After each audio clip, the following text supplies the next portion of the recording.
Hello everybody, welcome back to the Matthew and Carlene channel. Today we are going over some of the very dangerous lies feminism has been actively teaching people at a very young age. A huge portion of people do not realize are lies until the damage has already been done and it's officially too late to turn back. So if you like what you see, by all means, like, subscribe, and hit that notification bell so you never miss another episode. Now, let's get into it, shall we? Line number one, the one that's been getting the most amount of attention lately. Feminism says woman is the prize. Okay, how many marriages do you know off the top of your head where the woman proposed to the man and the man said yes? I'll give you one, Nefertiti. And that marriage ended as fast as it began and quite literally took the entirety of the Roman Empire with it. Point is, since the dawn of mankind, woman has never competed with man for a man's hand in marriage. That makes no sense. In reality, you've been competing with your fellow women.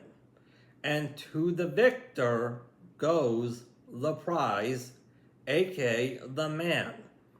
And you win that prize by offering to bring something into the man's life that he's going to be interested in, that he does not already have, and that he literally cannot get from every single woman on the entire planet. That's not sexist. That's just the way how the game has been played since the dawn of mankind.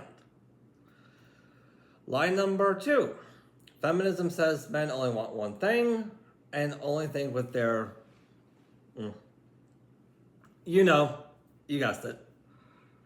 Well, if the only thing you are offering to bring into that straight man's life is your looks and your vagina, which is something that every single woman on the entire planet literally possesses, then of course that man is just going to see you as an orgasm, because that is literally the only non-gay thing you've been willing to bring into that straight man's life.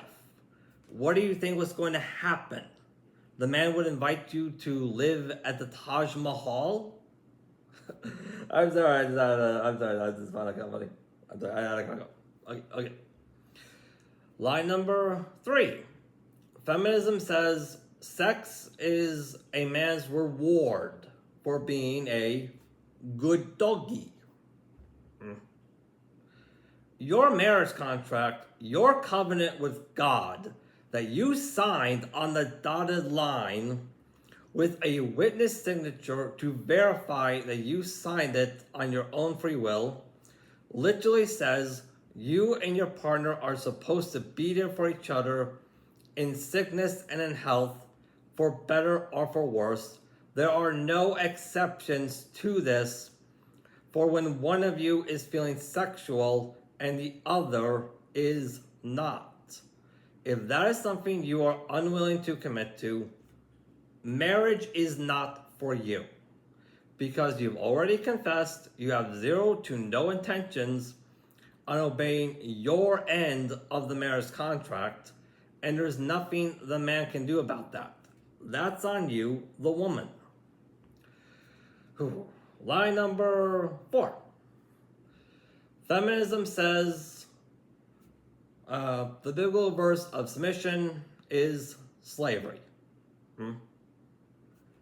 A man's primary lure since the dawn of mankind to this exact day has always been security and stability. Feminism has literally been reinforcing that by saying this whole six-figure stuff. That takes years upon years of hard work and making wise investments in order to achieve. By the time the man has this, he wants to enjoy it. He did not work so hard for all that stuff just so he can freely hand it over to any random woman who says she wants it. Point is, the biblical verse of submission is not about slavery. It's about you, the woman, committing yourself to being an enjoyable person this man can enjoy having in his life. Line number 6. Feminism says, well, you guessed it, we don't need men. Men are literally the reason why you get to enjoy pooping in a toilet instead of a bush.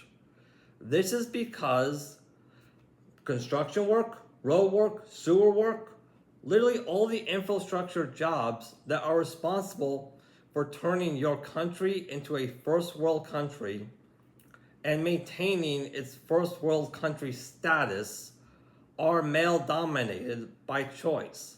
Not because of patriarchy, but because men are choosing to do the jobs the majority of women just don't want to do.